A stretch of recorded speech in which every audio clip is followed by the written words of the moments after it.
We welcome you to the Lafayette Public Power Authority meeting. As presiding chair and officer, I'd like to announce the following. This is a public hearing to address the LPPA on any item on this agenda. Please fill out the speaker form and submit it to the clerk prior to the call of the agenda item, or you will not be given the opportunity to speak. Staff assistance is available if needed. Items for submission to the LPPA should be handed to Council Clerk Ms. Veronica L. Williams, seated to my left. When addressing the LPPA, state your name and title for the official record. The 3-minute rule will be in effect. No debating or confrontational statements will be allowed. And finally, all documents with reference to meetings can be found on the LCG website. Jeremy, will you please read resolution? Resolution LPPA 161, a resolution of the Lafayette Public Power Authority authorizing and directing the Lafayette Mayor President in his capacity as Chief Executive Officer of the Lafayette Public Power Authority to execute the attached Master Coal Supply Agreement. Can I get a motion and a second? I have a motion by Nakhan, second by Cook. Public council discussion? Not seeing any. Any public comment? No, ma'am. All right, let's go to a vote from LPPA to adopt the resolution. District 1? Yes. District 2? Yes. District 3? Yes. District 4? Yes. District 5? Yes. Motion to adopt is approved. Moving on to introductory ordinances. Jeremy, will you please read? Ordinance LPPA 240, an ordinance of the Lafayette Public Power Authority adopting an operating and capital budget of revenues and expenditures for the Lafayette, Louisiana Public Power Authority for the fiscal year beginning November 1st, 2021 and ending October 31st, 2022. I have a motion. I'm asking for a motion and a second. I have a motion by Nakhan, second by Lewis. LPPA discussion? Not seeing any. Any public comment?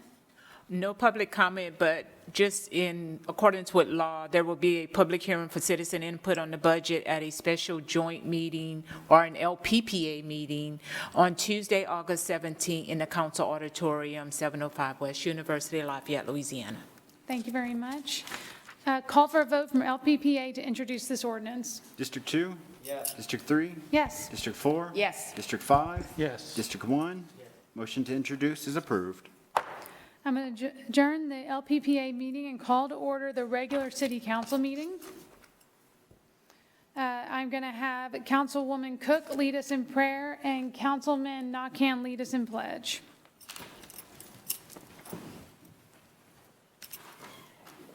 Heavenly Father, we come to you today asking for your guidance, wisdom, and support as we begin this meeting. Help us to engage in meaningful discussion. Allow us to grow closer as a group and mature the bonds of our community. Fill us with your grace, Lord God, as we make decisions that will affect our community. And continue to remind us that all we do here today, all that we accomplish is for the pursuit of truth, for the greater glory of you, and for the service of humanity. We ask these things in your name. Amen. Amen. I pledge allegiance to the flag of the United States of America and to the republic for which it stands, one nation under God, indivisible, with liberty and justice for all. Thank you very much.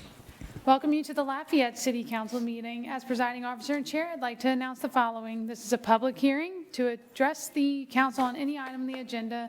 Please fill out the speaker form and submit it to the clerk prior to the call of the agenda item, or you will not be given the opportunity to speak. Staff assistance is available if needed. Items for submission to the council should be handed to Council Clerk Ms. Veronica L. Williams, seated to my left.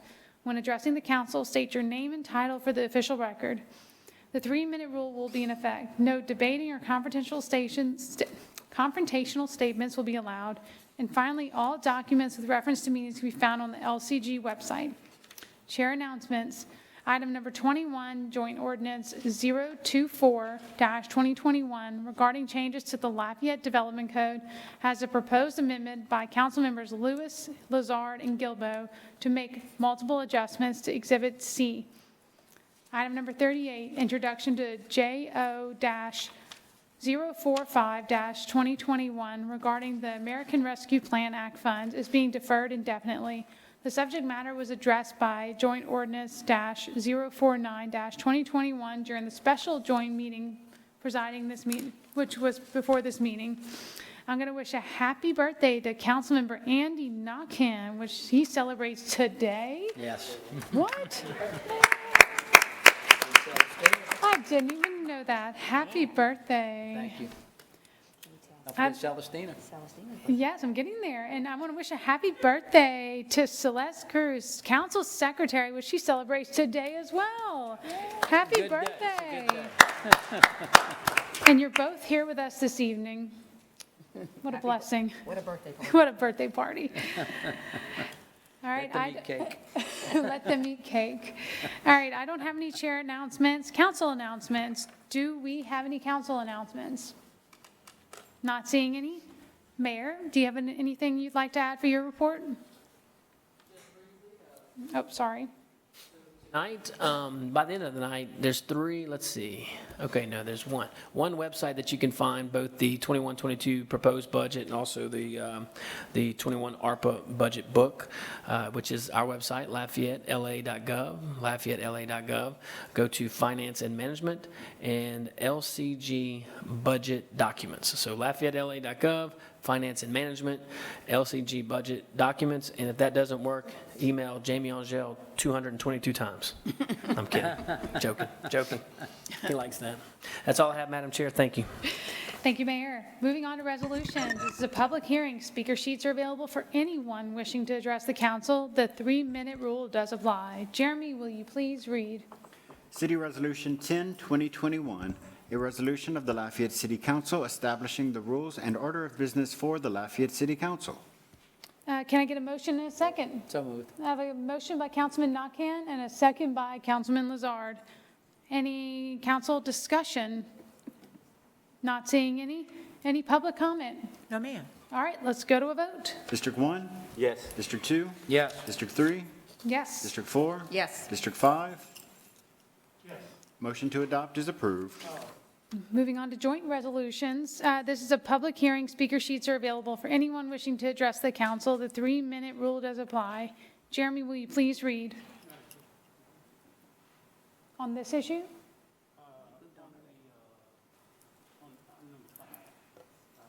The one we just finished? Missed the boat. Oh, okay. Can we go back? All right, yeah, sure. There was just some language that Paul had recommended to me earlier today, just some cleanup language, if you will.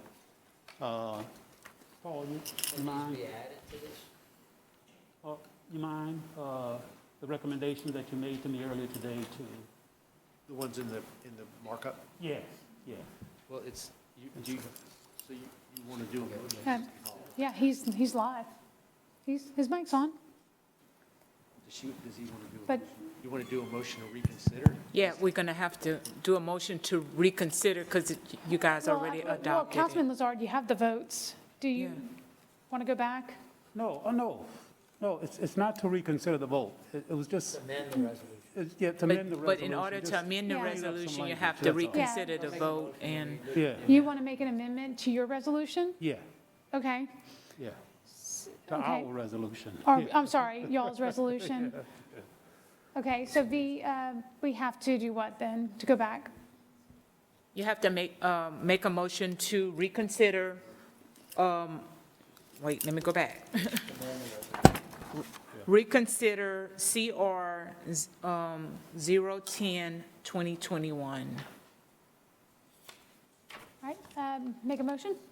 Yeah, All right, we have a motion by Lazard, second by Nakhan. Okay. Do they need to reread the resolution? Start back over? Yes, because we had to moved on to the next item. Okay, Jeremy, will you please read number 5? City Resolution 10, 2021, a resolution of the Lafayette City Council establishing the rules and order of business for the Lafayette City Council. Okay, motion and second? Motion by Lazard, second by Nakhan. Council discussion? Mr. Lazard, sorry, you have the floor. thank you, Madam Chair. I spoke to legal earlier today, and Paul just recommended some cleanup language, if you will. It doesn't alter the thrust of the resolution by any means. It's just some cleanup language, if you will, so. Yeah, would you prefer me to go through item by You item? don't have to go through it item by item. Just- Or, Yes, I mean, because it's an amendment, the people need to know Yeah, what the so- changes are in order to know if they want to speak Do you to. have printouts for us or anything? I have the copy I provided to you, Ms. Aber. Me? Yeah, Madam Chairman. yeah, but for the and rest of to- the council members, for them to see. Yeah, I don't have extra copies. Councilman Lazard, Councilman Nakam, and Madam Chair, you have copies. The only two that I don't believe ask or have copies, Councilwoman Cook and Councilman Lewis.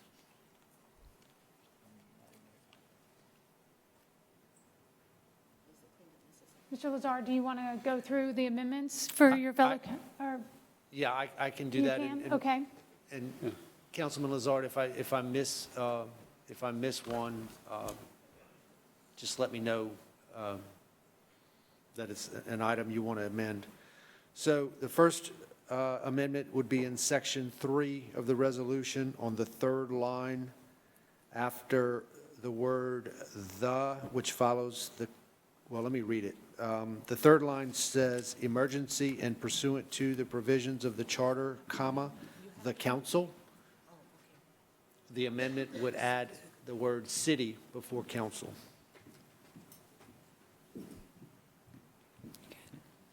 In section 3, the last line,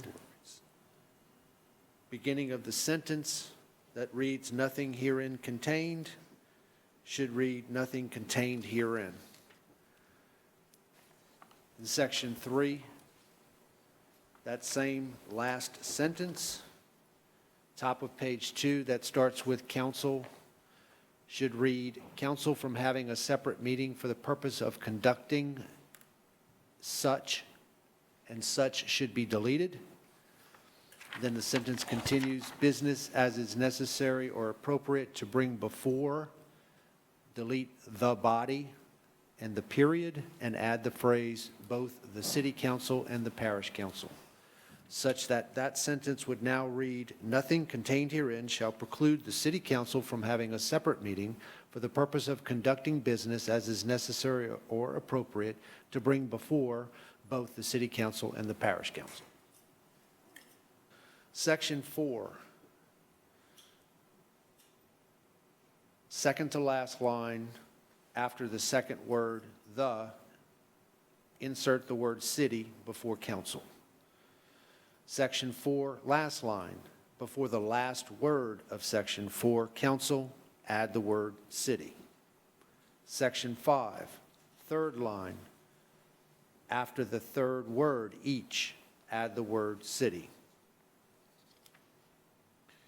Section 7, subparagraph B, second line, before the word "council," add the word "city."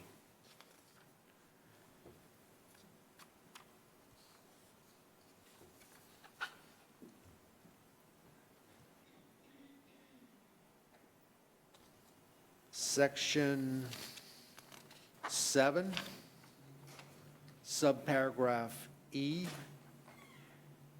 subparagraph 3. First line, before the word "council," add the word "city."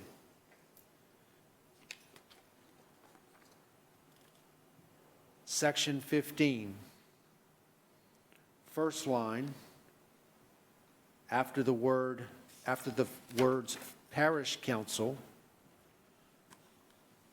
insert a comma.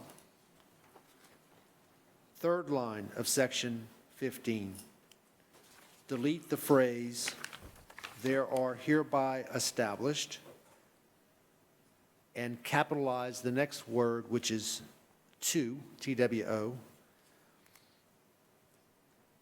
Fourth line of section 15, after the word "purpose," add the phrase "have been established pursuant to JR-002-2021, comma." At the end of the fourth line of section 15, add a colon.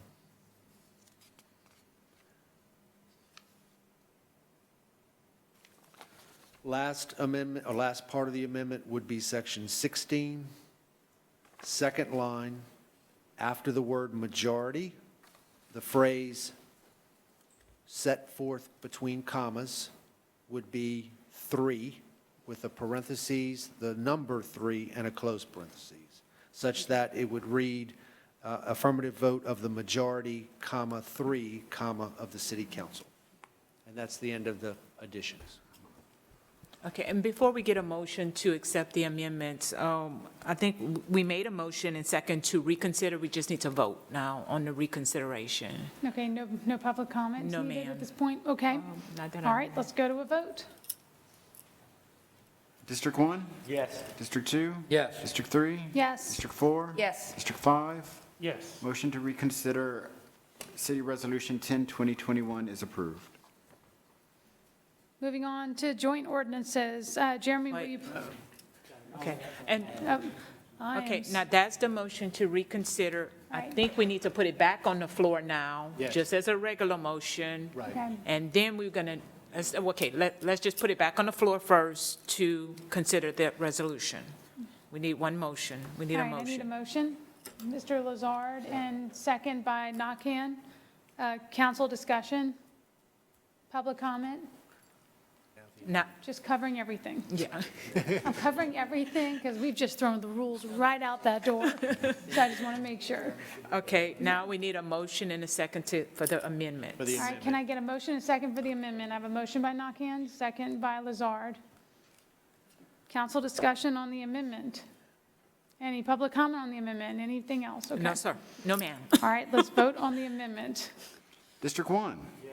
District 2? Yes. District 3? Yes. District 4? Yes. District 5? Yes. Motion to amend is approved. Anything else? Now we will vote on the resolution as amended. Thank you. Okay. Can I get a motion and a second? We already have a We already motion did all and a that. second. All right, let's vote. District 1? Yes. District 2? Yes. District 3? Yes. District 4? Yes. District 5? Yes. Motion to adopt as amended is approved. We're done with this one. We're done. Anybody want to revisit it one more time for good measure? Anybody? Now in French. All right, moving on to joint resolution. Jeremy, will you please read? Joint Resolution 22, 2021, a joint resolution of the Lafayette City Council and the Lafayette Parish Council authorizing a non-warranty cash sale of 304 Cedar Crest Court to an adjoining landowner pursuant to Louisiana Revised Statute 472202B for the price of the sale's anticipated costs. Can I get a motion and a second? I have a motion by Cook, second by Lewis. Council discussion? I'm not seeing any public comment. All right, let's go to a vote to adopt the resolution. District 2? Yes. District 3? Yes. District 4? Yes. District 5? District 1? Motion to adopt is approved. Moving on to reports and our discussion items. Jeremy, will you please read? Recycling cart audit contamination solutions. All right, Councilwoman Cook, you have the floor. Thank you so much. Yes, so here we go. I put this on the agenda because I know that Bess and her team have been working very hard at trying to figure out what's happening with our recycling in terms of contamination. They did an education program. We had money allocated, grant money to fund that program, and I know that y'all been working very hard on it. And so I'd love to give you the opportunity tonight to come and kind of give us an update as to where we are with this issue. In 3 minutes or less. And both mics are available to you. We do have a presentation, a very brief presentation, just to make that clear. It's going to make the picture a little clearer. First of all, I'm sorry, I'm Bess Foray. I'm the Environmental Quality Manager for Lafayette Consolidated Government. Like Nanette said, we do have issues with the curbside recycling cart and contamination that's happening with those carts. When I say contamination, I mean folks are using the carts incorrectly. They're putting things in there that aren't part of our recycling program and what can be recycled. So to address this, we started looking for funds back in 2019, and through Coca-Cola, through the Recycling Partnership, which is a national organization, we did secure those funds. And so, which led to a pretty massive education campaign, and another component that allowed us to get a lot of data, house to house, what's being contaminated. It was an app that we were able to use some of that grant money to secure as well. So we have the results of that, just a little taste of some of that education that we did. Greg Guidros is the recycling supervisor. He jumped in on the deep end of this in the middle of COVID. He started brand new, and he had to deal with all this, and so he did a great job. I'm going to allow him to go over the presentation a little bit, and then we can answer some questions. Do you need? Yeah, I'm just not familiar how to forward it. Well, yeah, I could put the microphone on there as well. Okay, that works. So, All right. Okay, so the name of the program was the Feet on the Street, the recycling education. could you please introduce yourself? Okay, I'm sorry. Greg Guidros, recycling supervisor. Thank you. Okay. Recycling program is part of our larger waste management strategy, and the predominant focus of our recycling program is to reduce the amount of waste that we're sending to the landfill. Lafayette, all of our waste goes to Welsh, the landfill down in Welsh. It's about an hour and 15-minute truck drive to get our waste from Lafayette to the landfill. Okay.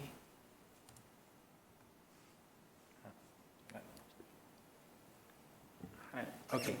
Right. So this project was funded in part by the Recycle Partnership. We had a $36,000 grant, and the other funds came from our city funds that are specifically allocated for recycling education. The project was to, number one, educate residents on what is currently accepted in the recycle program. Things are kind of changing once China stopped taking the world's recycling. Lots of things started changing on a global atmosphere. And then we wanted to assess the contamination rates in our particular program in Lafayette. So on the educational components, we sent out bill stuffers in everyone's bills from LUS. We installed stickers on everyone's recycle bin that actually have pictures of what items are acceptable in the program and common contamination. We did a huge social media campaign, billboards, some targeted geofencing where people, whenever they went shopping, if you got kind of caught in Albertsons or something, if you were going to get an advertisement, you would get an educational advertisement that said what is able to be recycled. And then also radio spots. On the collection and the data collection, we were using telephones, and there's a special application that allowed our inspectors to go to each residence and either mark whether or not that recycle bin was out for service or if it was not, and it also allowed us to document the specific types of contamination so we can get some feedback and numbers on our contamination rates. And then if the household or the cart was contaminated, we would leave educational tags or OOPS tags on those people's recycle bins to help educate them about the program. So this is a brief breakdown of the budget. We have some monies that were acquired from the Recycle Partnership, and then all of the funds from our Lafayette funds were specifically allocated towards recycling education as a part of our recycling contract with Republic Services.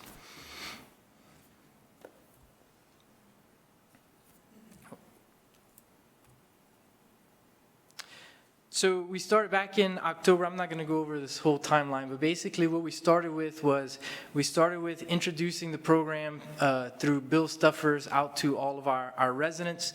Then we started with billboards, just trying to get that message out there. Then going forward with a social media campaign. Last November, we made a pass through the entire city. And if people's recycling carts were at the curb, we actually went in and installed those stickers on everyone's recycle carts. And then starting in January was when we started with the Feet on the Street part of the project, where we had inspectors out on the curb every morning ahead of the recycle trucks, inspecting and collecting data. So this was kind of just an image of the introductory mailer that was sent out via LUS. It's some of the information that we were putting out on the billboards, and we were trying to keep it very, very simple. Public Services did a huge campaign to try to kind of consolidate what is actually acceptable in recycle programs. So we focused on some very basic messages: keep recyclables empty, clean, and dry. Don't bag recyclables, and recyclables should be free of food and liquids whenever they're put into your cart. So that's the billboards, and this is this is the actual sticker that has been installed on the recycle bins. So we have only these items, have a little bit of information on how your recycle items should be prepared, some common contamination, and then also contact information, which from the feedback we got from residents, a lot of people were extremely appreciative of knowing exactly what is acceptable in the program, and just the fact that we have that contact information, it really boosted our communication with the residents having these stickers on the bins.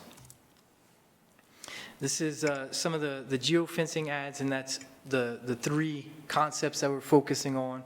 Only flattened cardboard, paper, aluminum, metal cans, and plastic bottles and jugs, which is a pretty limited stream of plastics, but it's the only plastics that actually have an in market that can actually be turned into another product. A lot of other plastics, they have recycle symbols on them, but that doesn't necessarily mean that they can actually be transformed into other products, or if there's even a method to actually do that. All right, and this is some of the OOPS tags. So that's one of our inspectors installing a OOPS tag, and basically if they were looking in the cart and they were finding contamination, it's a really great application. It allowed us to actually take pictures of the contamination, so when dispatchers are answering phone calls from residents wondering what happened to their service, why their recycle cart wasn't picked up, they had the OOPS tag, which had some feedback of what was happening in their bin, and the dispatchers also had the ability to look at those pictures that the inspectors were taking and to kind of talk to the residents and explain to them exactly what was going on in their cart, why their cart wasn't serviced for that day. Whenever we didn't get a chance to cover the entire city, but we did cover about 70% of the city, and each household that we were able to cover was inspected anywhere between 3 and 4 times, which was able to give us some good numbers. And you can see Mondays are one of our most population dense days, with about 7,000 households. And as we get to Thursday and Friday, we start getting into the areas of the city where the density of houses isn't as much. But Mondays and Wednesdays were some of our most populated areas that we did inspect. This is a kind of a breakdown of the types of contamination that we were finding in people's recycle bins. The application, we were able to, we had a discussion with the material recovery facility in Baton Rouge, and we were able to get from them some of the number one contaminants that they see coming into their facilities, some of the contamination that actually makes products unable to be recycled, where whenever they actually get to the facility actually has to reject them because it's so dirty, because there's nothing that can be done with that filthy material. So we got our top contaminants to put on that application, so as the inspectors are going through and documenting, we were focusing on those particular issues. You can see plastic bags and plastic film is one of our biggest contaminations in the program. And one of the reasons why it is a contamination is because a lot of the automated systems get clogged up, the wheels, the gears get clogged up with plastic film. It stops production. The the material recovery facility, or the MRF for short, that we send our material to is actually the only MRF in South Louisiana. So they're not dealing with just Lafayette, they're dealing with municipalities all throughout the south of Louisiana. So when production line shuts down over there, it's a big issue for them, and somebody has to get in there and clean it out. Trash is another one that can be anything from food, plastic bags, stuff that we can't actually identify. Food and liquids is a pretty big contaminant, because it's that liquid stuff that really makes paper products not able to be recycled once it gets to the facility. Looks like some of the things didn't actually transfer over. I think, we can get that going as far as getting those numbers and where you can kind of get the color code. The big thing is the bags and the people are using it as a trash can. Correct. Okay, now this is some of the results from the city. So we have an observation rate, a set out rate, an initial tagging rate, a post-inspection rate, and a target contamination rate. So the 94% is what you're seeing is, as our inspectors were out on the streets, depending on how many people showed up for the day or how many households we were able to get to and physically inspect for the day, of all the routes that we inspected, we were able to get to about 94% of the households on our list for the day to inspect. So we were covering a pretty good area. And then our set out rate, and that set out rate is, we have a certain amount of houses on a truck route. However many houses actually have their recycle bin out for service for that particular day that we were out inspecting recycle carts, we have an average participation rate across the city of about 37% participation. The initial tagging rate, like I said, we did anywhere between 3 and 4 inspections per house for all the households we were able to inspect. And on that first week, the first pass, we were averaging about 38% contamination throughout the entire city. Now, this is all the routes that we were able to inspect. That's all of them put together to get a kind of an overall look at what our city is looking like. So on the first pass, we were looking at 38% contamination. After 3 or 4 weeks of education, curbside presence, leaving feedback on residents' recycle bins, we saw a 9% improvement in that contamination rate, dropping 9% to 31. But we're still above, as a city as a whole, we're still above the national average for contamination and recycle programs, which is 25%. So that's what the nation looks like on a whole. And then we broke down everything by service days. So we get trash and recycle service on Mondays, Tuesdays, Monday through Friday. So looking at these numbers right here, we have Mondays and Wednesdays are some of our days that have some of the most contamination in the recycle program. And you could also see the red bar. On Mondays, we have a 31% participation rate. On Wednesdays, we have a 25% participation rate. And that basically is saying, so on Mondays and Wednesdays, we have less people participating, but our contamination rates are higher than the rest of the week. That there could be a number of things adding to that. Those are pretty densely populated areas, so there's much more households in those areas, so that's going to play a role in some of those findings. But basically, those 2 days, we're looking at contamination rates above our threshold that we're trying to reach. Tuesday, Thursday, and Friday, we're 23% contamination after the inspections, 23, 24, and 21. So we're finding on those days, the contamination is less, but the learning curve, we didn't make as much improvement on the learning curve for those days, and those residents are already doing a fairly good job. And then we did see that the educational component on Monday and Wednesday, even though it was our highest contaminated days, just being out on the curb, having a presence, pursuing that educational opportunity, we saw the greatest improvement in both Monday and Wednesday. So that is showing us that education, that presence does have an effect to improve contamination rates. I have a question, but go ahead. You're almost done? Yeah, do you want to wait or you want? Well, I mean, this is great. I mean, Why don't you skip to the the last spirit slide? of, we and- have a lot, yeah, we have a to do. lot tonight. And I just, after that, I have just one question, because I think you've given us a lot of information here.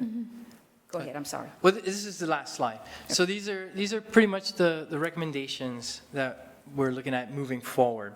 So on the education and outreach side, we're looking at continuing to send out annual mailers. So every year, sending out a list to residents, just reminding them what items are able to be accepted or what items are accepted in our program. Continuing with social media campaign, focusing on the schools in those areas and just using the school system as an approach to educate those residents. And then continuing the use of a contamination tracking program. On the data collection side, definitely working with Republic Services or whoever the waste provider is to reject the egregiously contaminated carts, because what's happening is if we get a cart out there, somebody's putting their crawfish heads and somebody's just using that recycle bin as a second garbage cart, they're actually negating all the efforts of their neighbors. So if they have neighbors that are actually using the recycle program appropriately, the contamination from a couple residents is actually contaminating the efforts of other residents. So making sure that we're rejecting those carts and not picking them up. That way we can bring our numbers down, because the number one goal is to reduce the amount of waste we're sending to the landfill. When it's too contaminated, it ends up going to the landfill anyway, because That was going to be my question.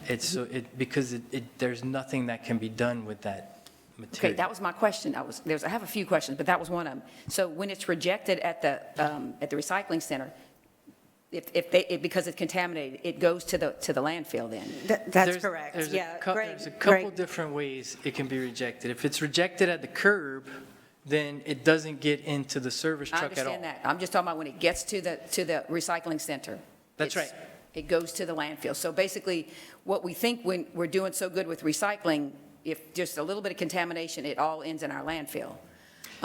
So the other thing that I'm noticing from your report, which by the way, thank you, was excellent, was that the days when the participation was less, the contamination was more. So it's like, or was it opposite? I think that was Right. it. So, and I know at the beginning when we started this recycling program, everybody got a can.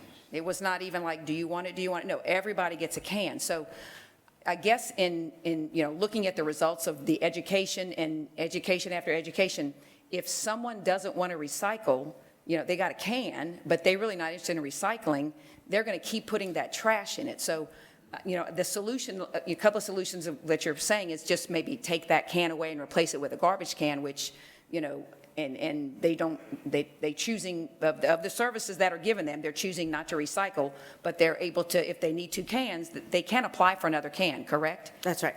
Okay, so I guess that's something moving forward we can, we can look at more in terms of, because I guess my bottom line to getting to looking at this was really to understand that if it's rejected at the landfill, at the recycling center, it goes to the landfill. So while we think we're recycling as a community, we're really not. So it may be that we want to revisit the fact that if you want to recycle, you ask for a can, and only, and of course, I don't know how you pull the cans back in. That's y'all think about that. Right. We would I don't get know how with Republic on that and try to Yeah. figure out how that would work best, Yeah. about how to deal with that. Because, and while the contamination's gone down some because of your education, because of doing this, we're still above the national average, and we're still probably bringing stuff to the landfill that we shouldn't be. So yeah, anyway, I kind of wanted to know what the results were, and I know we've talked about it. I went to the landfill, we saw the contamination, and so anyway, thank you very much. There are certain households that maybe, like you said, aren't interested in using the can correctly, and so that maybe the education will never work on, and so they need to be addressed separately, and we are going to move forward trying to figure out the best way to do that. And you have locations, you have the Right. information now with the areas, so, okay. That's correct. Yes, the application is able to go through all the, everything that we documented. We can go and pull a list of residences that had multiple. Perfect. Multiple tag rates, multiple contamination offenses. So we can isolate those residences and focus on specifically sending out education material to them. Perfect, so, all right, thank you very much for that presentation. That's all I have. I see there's someone else wants to speak. Councilman Nakhan, you have the floor. I had the pleasure of visiting the transfer station and witnessing the results of people not recycling properly personally. And it was pretty terrible. When you go in there and you see the mixture of food waste, garden hoses, toys, in with a truck with what's supposed to be clean recyclables, and they dump it and they got to push it into their containers to move it, and they have to bring in the dirty container because now they can't recycle it. It's very costly for the public to have to do that, to move these trucks in and out. It is time consuming for them. We have to definitely be effective in our approach, and I have to agree with Councilwoman Cook that it may be time to start taking carts away, you know? And if necessary, if they need a second cart, there's a fee for it, you know? I mean, we give them opportunity to recycle, which creates less waste in the garbage cart, because I know my recycling bin is probably more full than my waste bin. It really is. And recycles are fluffy. They actually, when you dump it, it's kind of fluffy when it's good. But when it's compacted with all the contamination, and it's what, it's a 25%, you said?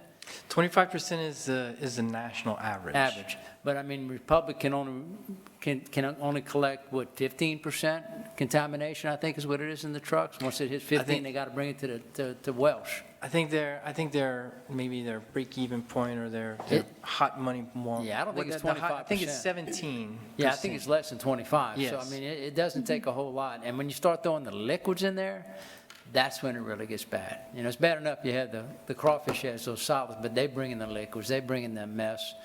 And it's a simple process. It really is not difficult to do. I'm not a rocket scientist, and I've learned to master it. But anyway, thank you guys for what y'all did. I'm glad y'all identified this, and this is something we need to address for those people that really do want to recycle, because there are a lot of constituents. When it first came out, I remember well, we had the bins. And those 3 bins were, you know, plastic, glass, and paper, you know. And it worked well. And then we went to the 1 bin, and then we got rid of the glass. And some things were doing well, but when we put everybody with a cart, you just can't teach some people. It's not going to work. So thank y'all very much. Thank you. All right, and I have a question.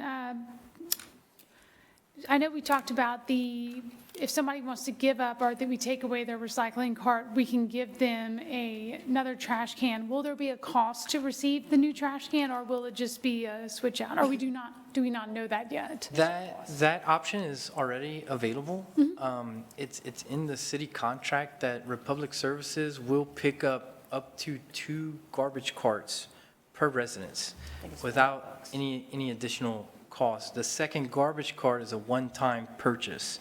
So I'm not sure exactly how much that fee is at the moment, but a one-time purchase, you can get a second garbage cart even right now. It's 85. I'm sorry. It's okay. So if they wanted to get rid of the recycling, because you know what, they're never going to follow the rules, is it will cost $85 to get a trash can That's right. instead. A Okay. second. So there will be a cost for it. That's just why I wanted to One confirm. time. One time, and that's fine. Okay. And then I know our contract with Republic is coming up. Do you know the date of that? October 23 is when it 23. expires, correct? Okay. Yeah.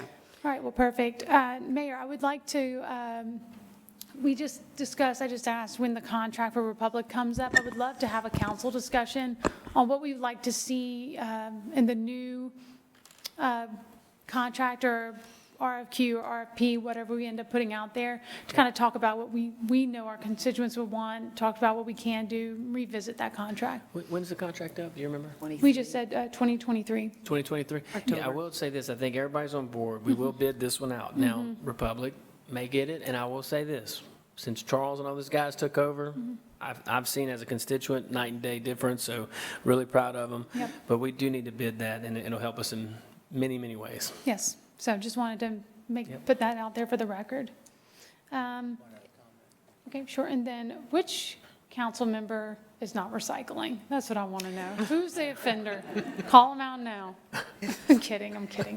Councilman Nakhan, you have the floor. One comment I have is I think we really need to move forward in fixing this problem before the contract comes up for renewal. This is not going to fix itself. I'd like to see some discussion between Republic and possibly some council members and you guys, Mayor President's office, to let's start moving forward with the solution, because it's not going to fix itself. That's obvious. You guys have tried. The education y'all have put out there, the educational effort y'all have put has been tremendous. But it's an ongoing issue, obviously. So please, let's try to move forward with this. Mr. Mayor President, if you don't mind, let's try to move forward with something with this, and let's try Yes, to get something I resolved. agree, and I'll tell you, if there's anybody I trust, it's this division of that department. They'll very impressed. They do a great job. Thank you. Thank y'all. Thank you. Thank you. Perfect. And I know there's a Thank you. representative from Republic in here somewhere. Hey, do you want to come up and say a couple of words? See, hey, those compliments were not solicited, by the way. Those are genuine. I did not know he had a rep. I didn't know Yep, Chuck he's was in the house. You in see? the room. Chuck's in And the just feel free to introduce yourself and Is this say a on? few words. Testing.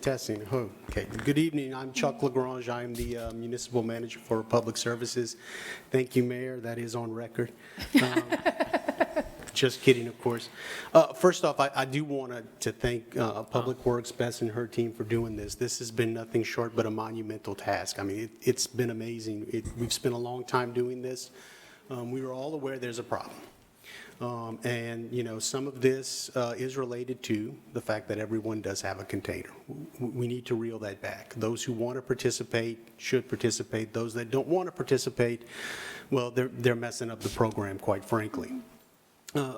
But overall, there's a lot of things that have happened over the course of the last couple of years, and I think it was mentioned China has played a big role in terms of what we can recycle, what we cannot recycle, what commodities are valuable, what is not valuable.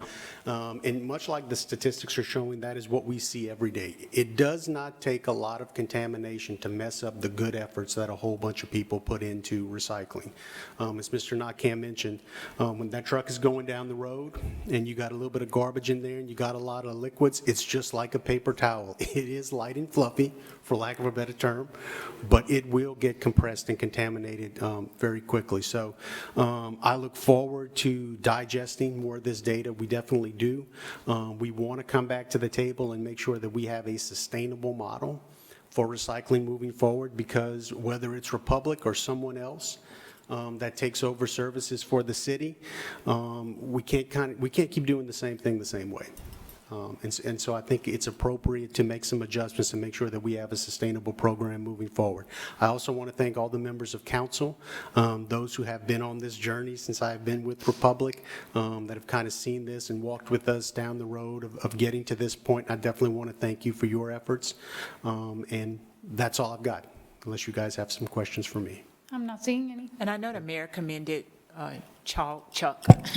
Sure. Commended Chuck, and I know the staff has worked very closely with Chuck, and we have, you know, dealt with a lot of governmental relations persons from Republic, but I want to commend him in the way he is so responsive to council office requests, and it's just memorable at the way that you respond compared to, you know, others in the past, but I just wanted to commend you.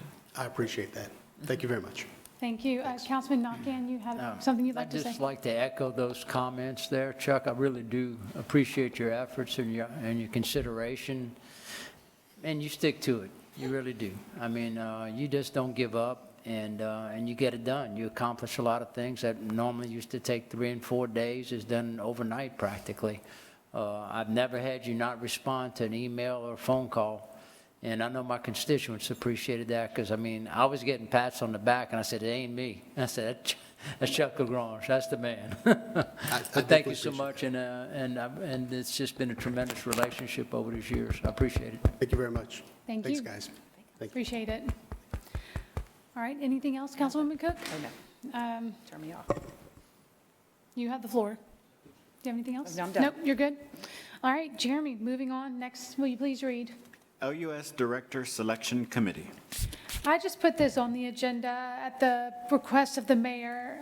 Whenever we were going through the process of selecting a new chief of police, I served on the selections committee along with a few other people, and I felt that we all agreed that it helped to bring a really good perspective from the council onto those committees. So I know we are about to ramp up on, or we have currently ramped up on, an LUS director selections process, and I offered to serve as a council representative on that selection committee to be able to kind of keep our constituents and our thoughts in mind as we're asking them questions as they go through the interview process. The mayor said, absolutely, sounds great, just because it was such a great experience with the chief of police. So wanted to echo that in this process.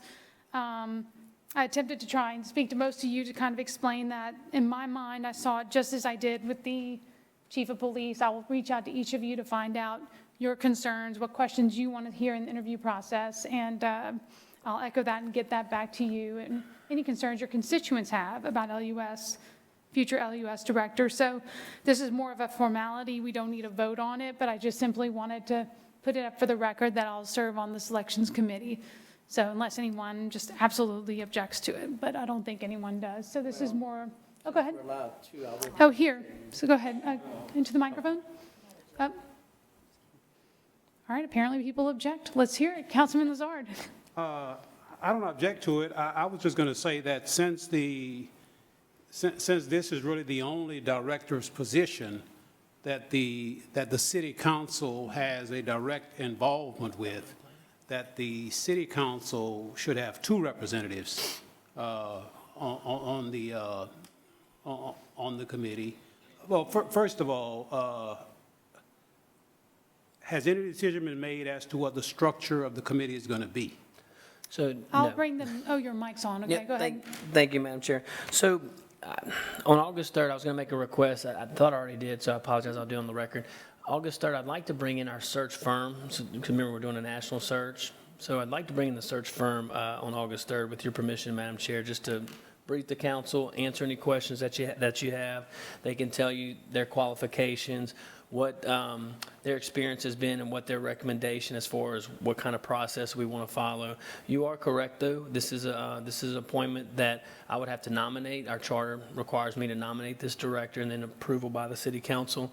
I think the chief of police experience was good, but it was also a unique director. It's such a community involvement that I personally felt like I was better for it by having y'all's perspective in there. Same thing with LUS director. Now, I don't know what the structure would be. I'd like to hear from our search firm that we're investing in to kind of give us some feedback.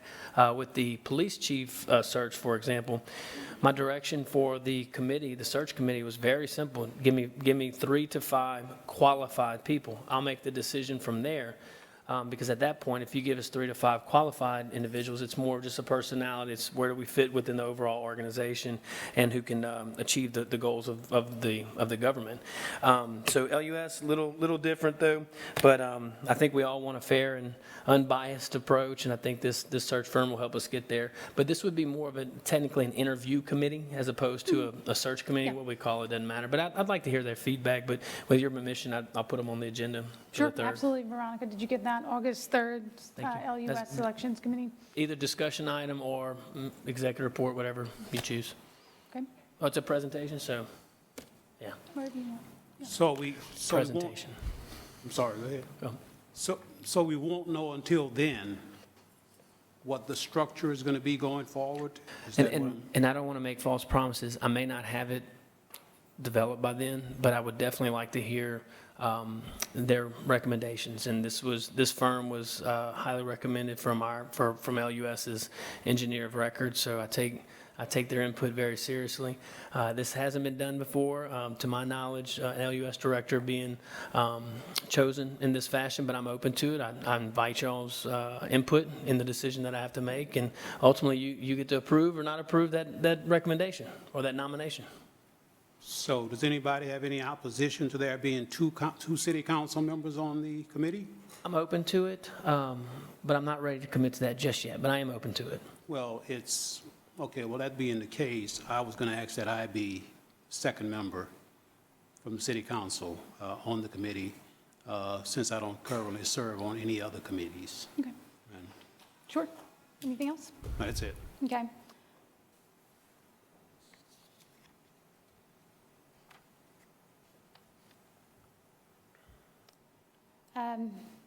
Nanette, will you please buzz in again? Okay, there we go. And Councilwoman Cook, you have the floor. I was just going to add that if, as a council, if you know, basically, I would approve that we have two people. I would like to see two people on there, and so I guess it comes down to if you're comfortable with having two, I would publicly support the Councilwoman Hebert and Councilman Lazard on our committee. So just going on record as that. Sure, thank you. All right. And that, there was no vote, any other council discussion? You kind of whispered something. Did you want to say it into a mic or anything? To serve, being as I have the time. Okay. Well, we can all serve. All right. Well, there's no need to go, I'm sorry. One more thing? Okay. Go ahead. And keep in mind, all of you have input. Yes. Okay, because it can't, this director cannot be appointed without your approval. So if we go with one or we go with two, I am committed to having representation on the council, whatever that interview committee looks like. I've given my word, I'm going to follow through with it. But if you're not, if you as a council choose whoever you choose, whoever's not chosen, which will not be chosen by me, okay, that's the only thing, you will have an opportunity to quiz and do any kind of formal questionings in the public, and we can go as long as you guys want. All right. Anyone else? Nope. Okay. All right, moving on. So we'll have that discussion on August 3rd, the next council meeting. Jeremy, will you please read? Update on Lafayette Science Museum. And Councilwoman Cook. Thank you very much. All right. I was just, I put this on the agenda because as we approach the budget, we got our budget tonight. I haven't seen it, so I don't know. I know last year we had some issues with, you know, people got upset about certain allocations or money given to the Science Museum. And I guess at this point, I know that you have some good things happening. There's some good things happening with the Science Museum, so I wanted to kind of get ahead of that. So when the budget comes out and you see the numbers are low, there is a reason for that. So I'd like to give the mayor an opportunity to kind of, I know you have a big reveal that you want to do, but if you want to give us a little bit of information, because I think it's awesome stuff that y'all done, so I want to hear about it, and I think the public needs to hear. Nope. Mayor, you have the floor. I learned in the budget hearings, briefings last year to press that cancel button, so my apologies if it's extra, you know.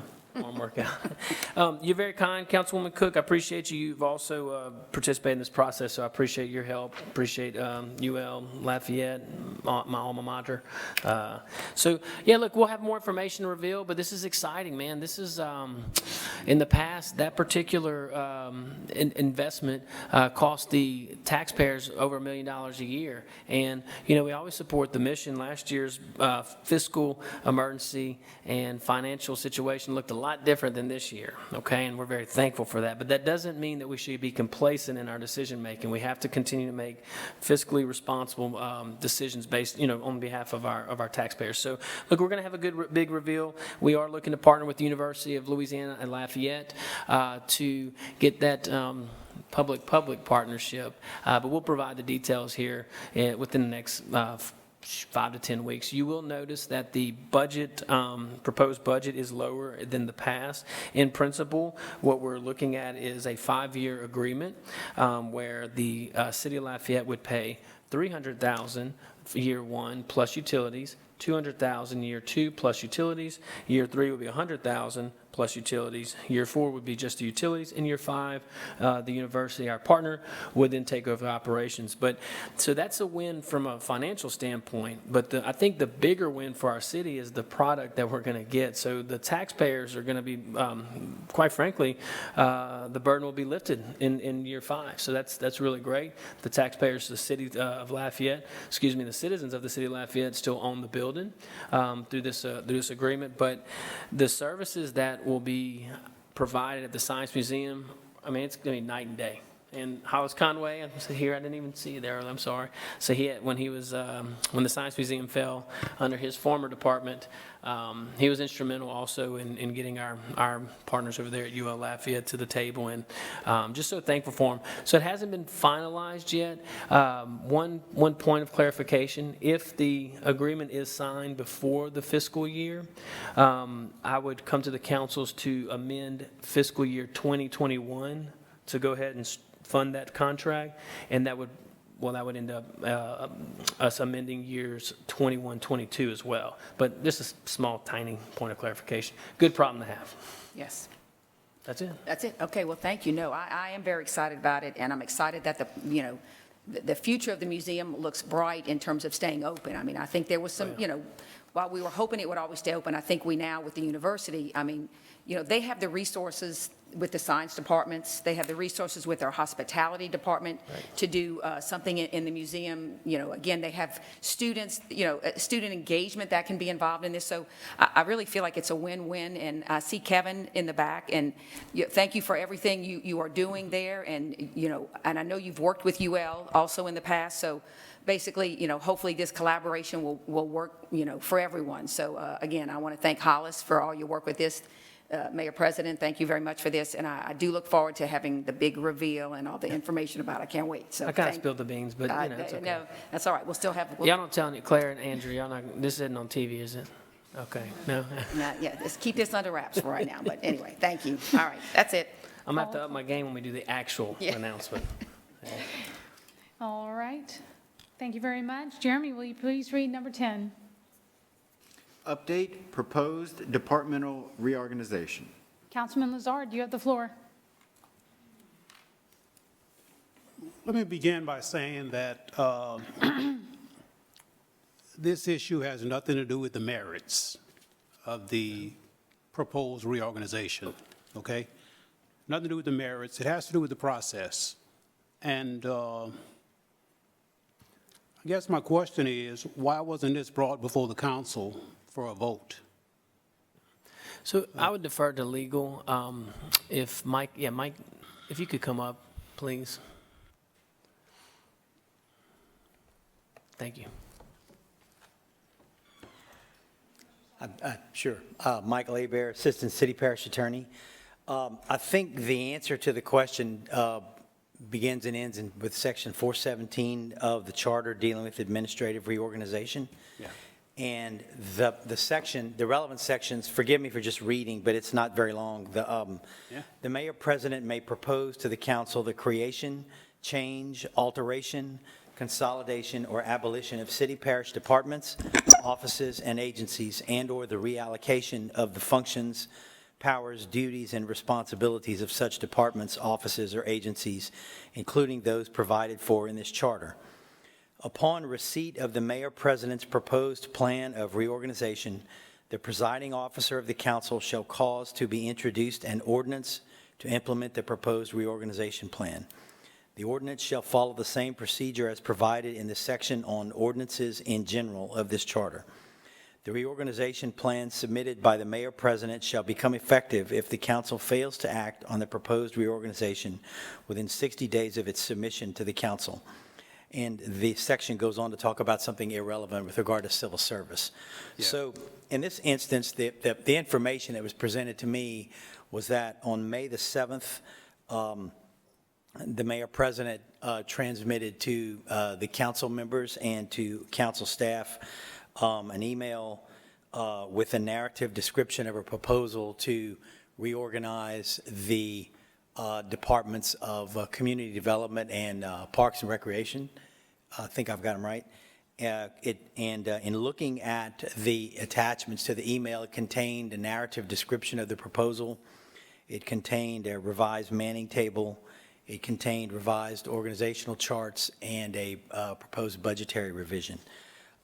So in looking back at prior reorganizations that were submitted to the council for action, those things I just described to you were the essential elements of an administrative reorganization. The difference here is that the proposed reorganization was not accompanied by a proposed ordinance for the council to act on. So the question becomes, is that something that's required by the charter when that is presented by the mayor-president? And the answer to that is no.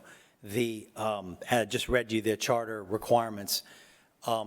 The various administrative reorganizations in the past were submitted either as part of the budget or as a standalone ordinance, but they can also be submitted in the manner as was submitted with this one in particular. There is no requirement in the charter that the mayor accompany the proposed administrative reorganization with an ordinance. In fact, you see that the references to ordinances here have to deal with what happens on the council level after receipt of an ordinance. So if you count the days from May 7th when that was submitted, day 60 would be July 6th. So the proposed reorganization would have become effective on July the 7th. And I guess that's the long explanation for why this did not come before the council for consideration in the form of an ordinance. So in your opinion, that email that was sent to us back in May is considered as being submitted to the council? With the attachments that accompanied it, yes. So you consider that as being submitted to the council? Yes, sir. Are we, what about the part, that says submitted to both the city council and parish council for adoption or rejection by a majority of the authorized membership of each council? So how would we ever get to that point for a vote? This implies a vote, does it not? Well, it also takes into account the possibility that there is no vote, that the plan is submitted and the council does not act. So this does not imply that a vote is required? If the council introduces an ordinance to implement the reorganization plan, then yes, definitely a vote would be required. But that's not required in all cases for a reorganization. What about section B? Did you say D or B? B. Right. Upon receipt of the mayor-president's proposed plan of reorganization, the presiding officer of the council shall cause to be introduced an ordinance to implement the proposed reorganization plan, and the ordinance shall follow the same procedure as provided in section of ordinances in general. But I think that B has to be read in conjunction with C also, which says the reorganization plan submitted by the mayor-president shall become effective if the council fails to act on the proposed reorganization within 60 days of its submission to the council. So you're saying it's either or?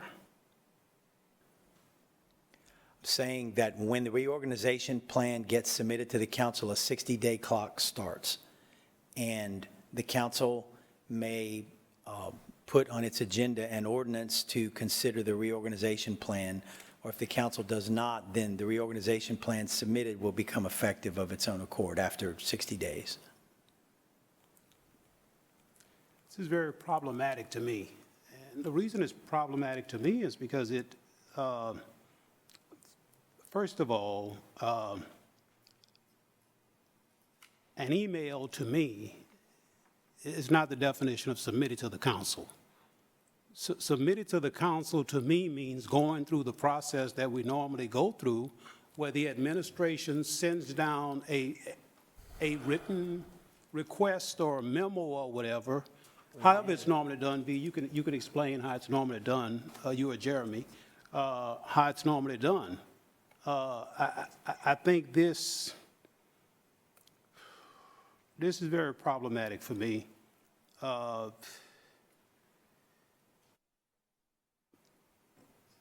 because you're not going to never get to a vote by a majority of the council if it's not placed on the agenda. You're not going to never get to that point if it's not placed on the agenda. And I'm saying that especially in light of the fact that I've spoken to Jeremy, V, and Joseph, who've been dealing with this longer than anybody else in the clerk's office. And none of them can ever recall a situation where we've had a department reorg without a vote of the council. We did one at the beginning of last year, reorg of Public Works. We went through the process. And this, to me, I have a major problem with it, both legally and theoretically.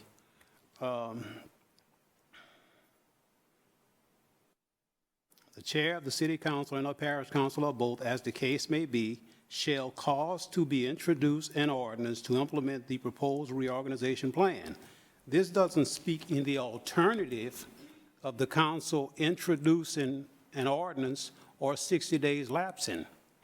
It doesn't speak in the alternative. It doesn't say either or.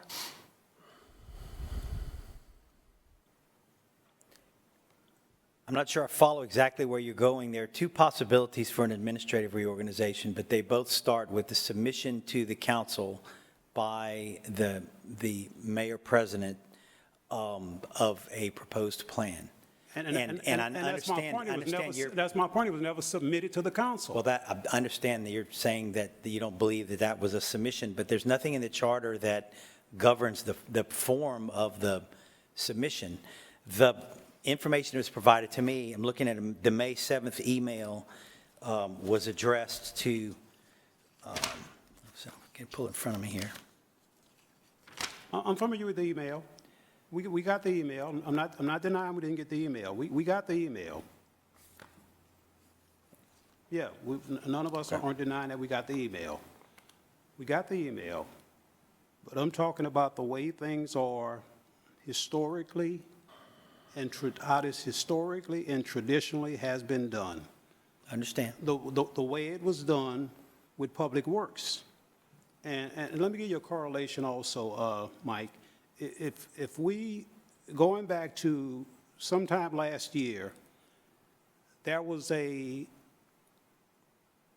guess we can call it a proposal, I guess, to reorganize the IS&T department, right? We got the same thing. We got an email with some information attached to it. All of us even went through, I think, about an hour and 15 minutes, hour and 20 minutes presentation upstairs with Mr. Gray, the director of IS&T.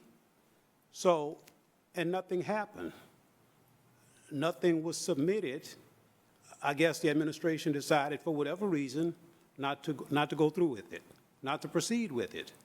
So I'm operating on the assumption that if the administration intended to go through with this, at some point, they would have went through the normal process.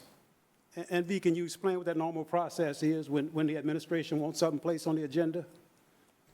It's submitted to the council office by the deadline date and with the information to be placed on the agenda. And that's in writing? A memo. It's in the memo. So it's in writing? Yes, correct. And the council office didn't get anything pertaining to this? No, sir. Not in the form of an ordinance or resolution. Or a request to place it on the agenda? No, sir. So you see our dilemma? I understand your point, and I understand that this was not submitted in the manner that was customary in the past, but I'm just telling you from a legal perspective, the charter does not require that. Well, I respectfully disagree. This is problematic, and it's going to present some problems in the future when it would have been much simpler just to go through the normal process of of what we do when the administration wants something placed on the agenda. Anybody else want to chime in? I'll come back. I don't want to monopolize the conversation.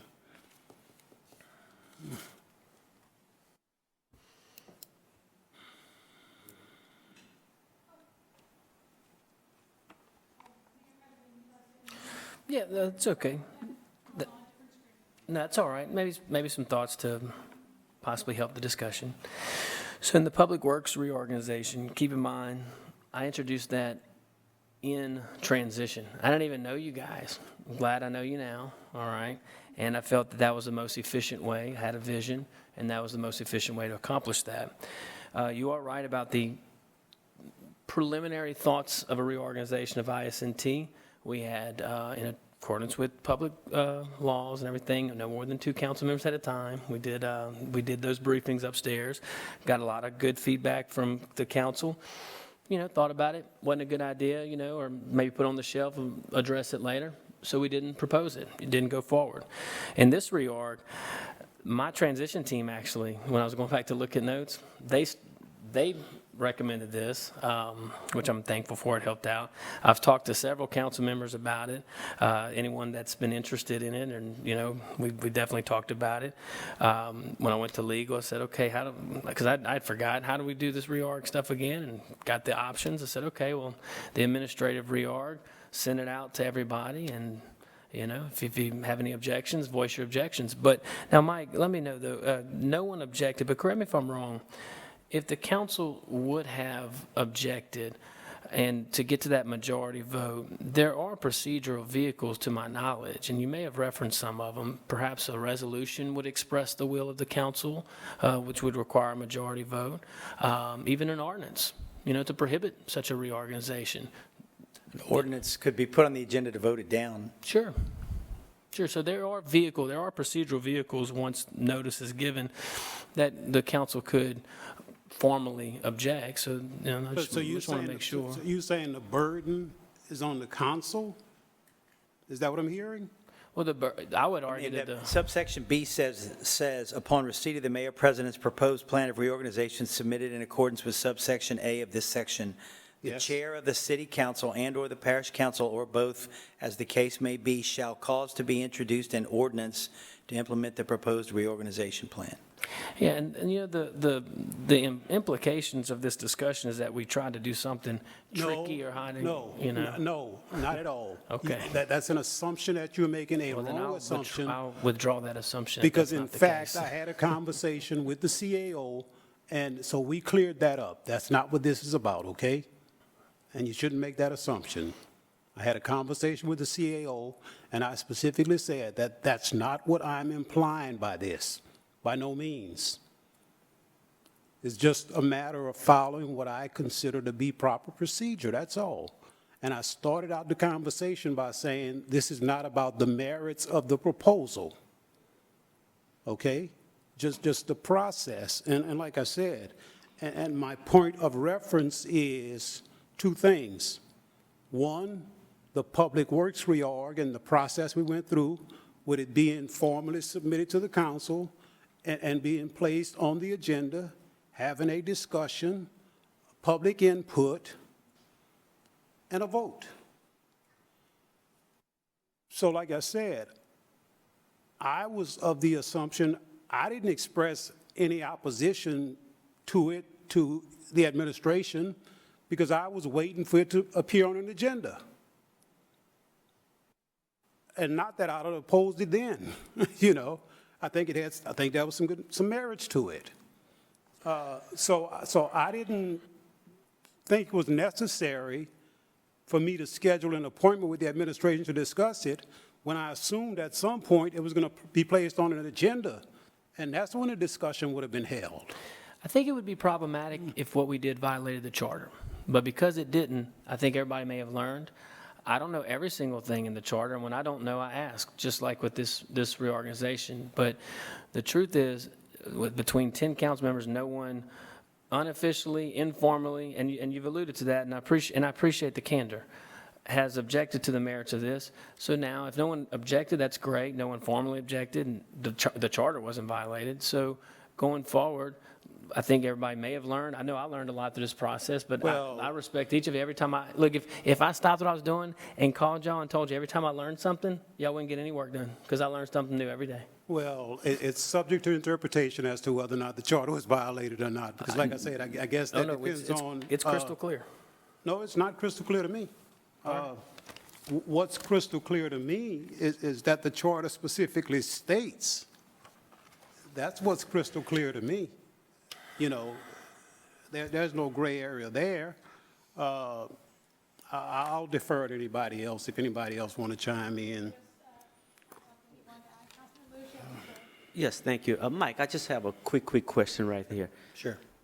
What are you citing? That's just your opinion, correct? That's your opinion. I believe that would be the case with any lawyer who stood up there. So, That would be yeah, so correct. again, we had tried hiring an attorney for this, for us, and we was denied. So perhaps they would have a different opinion. I just want to clear it out that this is an opinion. So everybody has an opinion. 100 lawyers up here, Right. each one of them would Everybody have have a different I'm opinion. not saying it would be a different opinion, but everything they would say, you would have to say it was their opinion. Yes, sir. Correct. That's what I want to make sure. Yes, Just sir. an opinion. Okay, thank you. Councilwoman Cook, you have the floor. Okay, so I'm just trying to learn the takeaway from this, all right? So it was done this way, which apparently interpreted by you that it could be done this way. So I guess moving forward, what we as a council need to be aware of, if we are interested in, if you present something and we want to, and again, I would have not voted against this either, but just for procedural purposes, if basically something was submitted by email, we need to pay attention, I guess. And so then we need to follow a procedure that if we wanted to put it on agenda, we would have to take that initiative and put it on the agenda for us to actually to vote and discuss it. Am I interpreting that? Something that contains the elements that this one contained, which is all the essentials of a reorganization, then, I don't think it makes any difference legally whether it's submitted by email or someone walks paper down the escalator from the second floor. Right, no, but I'm saying, so I'm learning that if walked it down, email, however it comes to us, if we want to put it on the agenda, it would be our obligation correct. to put on the That's- agenda to that's discuss it. correct. Okay. That's correct. Okay, I just needed to know that. Thank you. So well, we don't have any plan right now, but out of courtesy, I will try to remember, Sidra, both of us, to have that language. I don't know if it's necessary. And what I'm about to say, I don't want anybody to take it the wrong way. I assume that everybody understands the charter. I assume that. So whenever I submit these things, if I know it's not in violation of it, I give you that professional assumption. But I also believe in professional courtesy. So I don't mind doing that in the future if it'll help everybody. But I did have discussions on the merits of this. No one's objected to it. I get it. And, having these discussions are healthy. And if we have a charter that's, that needs these discussions, that's why we're here. So it's good. Thank y'all. Mayor, are there plans too, because I know whenever we had a really great discussion for when Public Works was reorged, you brought all of them up here, introduced them, explained how each one was going to be broken down. Do I, as chairman, need to put that on the agenda for you to do that? Is that something you were planning on doing like you did with Public Works? I just want to make sure that you weren't already planning on that, or if I was supposed to interpret from that email that you wanted me to do that. So just let me know. Oh, hold on. Go ahead. We would be happy to do that. If you feel that the public would benefit from that, that would be great. I'll defer to you guys. I think that we've had several public forums where we've explained it on different venues, but whatever you feel is necessary. I've hosted enough public events to know that I often don't get the turnout I want. So, no, I think it wouldn't be I would think it would be helpful to everyone, council and public, because that's a pretty big reorg, and you and I have talked about it before, and that's why I didn't respond to the email, because I support it. I think it's a great idea. So I think having a council meeting where we do break it down, introduce to the public who the new directors are and what roles they'll play. So do I need to put that, I guess? When would y'all like? You I wanna don't do know that? I don't know what the agenda, Madam Clerk, looks like on the 3rd. I think we've added some stuff. Maybe play it safe on the. Yeah. I'm not sure. You guys submit most of the agenda items, so I don't know what the August 3rd would look like. Oh, that's true. You know, we may be able to accomplish it through the budget process because we'll be Even addressing. better. So maybe that'll be a little more efficient. Perfect. However, whatever, if you feel after that we still need to do it, happy to do it. Absolutely. No, I think that's a great idea. We'll do that during their particular budget session. That way they're all here, the team's here. Perfect. We can introduce everyone at the same time. Awesome. All right. Thank you so much. Appreciate it. Councilman Lazard, did you have something you wanted to add? So just a final point of clarification, to make sure that there are no misunderstandings. My concern wasn't about the merits, okay? I expressed that to Sidra when I had my meeting with her last week. But just to make sure, so are we saying that it's the council's responsibility to, whenever the mayor submits quote-unquote a proposal, we'll just call it a proposal, let's just, for another department reorg, okay? Are we saying your interpretation of this is that the council has an obligation to prepare the ordinance? If the council wants to have public discussion and give the public an opportunity to weigh in or voice their opinion about it, are we saying that the onus or the burden is on the council to prepare the ordinance and place it on the agenda? Yes, Section 417B explicitly talks about the council causing to be introduced the ordinance.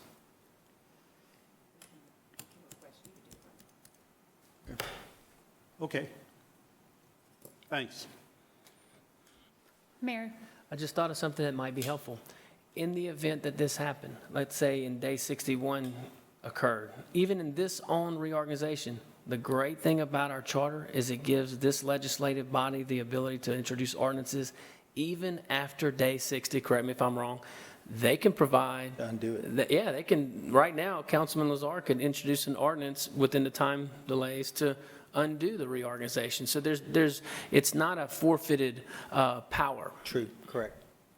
So I'm only saying that to give everybody a peace of mind, because I understand the intent of your questions. Councilwoman Cook, you have the floor. Okay, last question here. So if we were to, the burden was on us to actually do the ordinance, we can call legal, correct? And you can write an ordinance for us to, so basically, if it's presented by the mayor proposal and we want to put it on our agenda, I will basically say, Mike, can you create an ordinance that we can put on our agenda? Yes. Okay. That's it. Thank you. I'm not seeing anything else. Councilman Lazard, any final while you're done? Okay, perfect. Thank you, Mike. Thank you. Appreciate it. All right, moving on. Ordinances to final adoption. This is a public hearing. Speaker sheets are available for anyone wishing to address the council. The 3-minute rule does apply. Jeremy, will you please read? City Ordinance 88, 2021, an ordinance of the Lafayette City Council amending the Lafayette Development Code so as to reclassify case number ZON 2021-8, Stuyon Road and 105 Marblehead rezoning located generally south of Stuyon Road, west of Johnson Street, and east of Rue de Bellier. The particular parcels being rezoned from commercial heavy to planned development. Can I get a motion and a second? Motion by Nakhan, second by Cook. Council discussion, not seeing any public comment.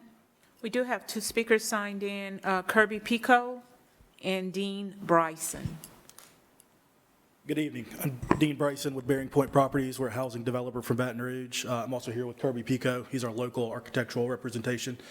We're the reason for this planned development. We intend to essentially downzone the property, which currently allows for a pretty high density residential development to a more lower density cottage and townhome type development. And I'm here to answer any questions if there are any. I'm not seeing any, but thank you. Did you want to speak? No? Okay.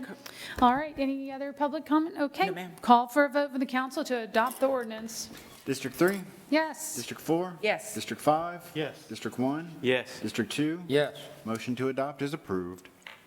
City Ordinance 89, 2021, an ordinance of the Lafayette City Council amending the Lafayette Development Code so as to reclassify case number ZON 2021-13, 3619 Moss Street rezoning, and to approve a conditional use permit to allow a produce market in a mixed-use neighborhood zoning district located generally north of Van Buren Drive, west of Moss Street, and south of Judge Drive, the particular parcels being rezoned from commercial heavy and residential single-family to mixed-use neighborhood. I have a motion by Cook, second by Lewis. Council discussion. Not seeing any public comment. No, ma'am. All right, let's go to a vote. District 4? Yes. District 5? Yes. District 1? Yes. District 2? Yes. District 3? Yes. Motion to adopt is approved. City Ordinance 90, 2021, an ordinance of the Lafayette City Council amending the Lafayette Development Code so as to reclassify case number ZON 2021-17, 323 Patterson Street, administrative rezoning located generally north of West Willow Street, east of Patterson Street, and south of Martin Luther King Jr. Drive, the particular parcels being rezoned from industrial light to mixed-use neighborhood. I have a motion by Nakhan, second by Lazard. Council discussion. Not seeing any public comment. No, ma'am. All right, let's go to a vote. District 5? Yes. District 1? Yes. District 2? Yes. District 3? Yes. District 4? Yes. Motion to adopt is approved. City Ordinance 91, 2021, an ordinance of the Lafayette City Council amending the Lafayette Development Code so as to reclassify case number ZON 2021-18, 128 Fountain Bend Drive rezoning located generally east of Target Loop, west of Fountain Bend Drive, and north of Johnson Street, the particular parcels being rezoned from commercial heavy to commercial mix. Can I get a motion and a second? Motion by Lewis, second by Cook. Council discussion. Not seeing any public comment. No, ma'am. All right, let's go to a vote. District 1? Yes. District 2? Yes. District 3? Yes. District 4? Yes. District 5? Motion to adopt is approved. City Ordinance 92, 2021, an ordinance of the Lafayette City Council amending the Lafayette Development Code so as to reclassify case number ZON 2021-19, 200 to 300 West Bluebird Drive rezoning, located generally south of Camellia Boulevard, east of Collie Saloon Road, and west of Bluebird Drive, the particular parcels being rezoned from residential single-family and residential mixed to commercial mixed and mixed-use neighborhood. Can I get a motion and a second? Motion by Nakhan, second by Cook. Council discussion. Not seeing any public comment. All right, let's go to a vote. District 2? Yes. District 3? Yes. District 4? Yes. District 5? District 1? Motion to adopt is approved. City Ordinance 93, 2021, an ordinance of the Lafayette City Council amending the Lafayette Development Code so as to reclassify case number ZON 2021-20, 440 South Domain Avenue rezoning located generally north of Ridge Road, east of Rue de Bellier, and south of Country Hollow Lane, the particular parcels being rezoned from agricultural to commercial heavy. Can I get a motion and a second? I have a motion by Nakhan, second by Lazard. Council discussion. Not seeing any public comment. Let's go to a vote. District 3? Yes. District 4? Yes. District 5? District 1? District 2? Yes. Motion to adopt is approved. City Ordinance 95, 2021, an ordinance of the Lafayette City Council amending the Lafayette Development Code so as to reclassify the Oil Center area, case number ZON 2021-22, Oil Center Comprehensive Rezoning and CUP, located generally south of East University Avenue, east of Girard Park Drive, and north of La Rue France, and west of the Vermilion River. I have a motion by Cook, second by Nakhan. Council discussion. Not seeing any public comment. All right, let's go to a vote. District 4? Yes. District 5? Yes. District 1? District 2? Yes. District 3? Yes. Motion to adopt is approved. City Ordinance 97, 2021, an ordinance of the Lafayette City Council amending the fiscal year 2021 operating and capital budget of the Lafayette City Parish Consolidated Government by transferring $1 million from the City Council Reserve Capital Fund to various capital accounts in the Parks and Recreation Department for upgrades and improvements. Can I get a motion and a second?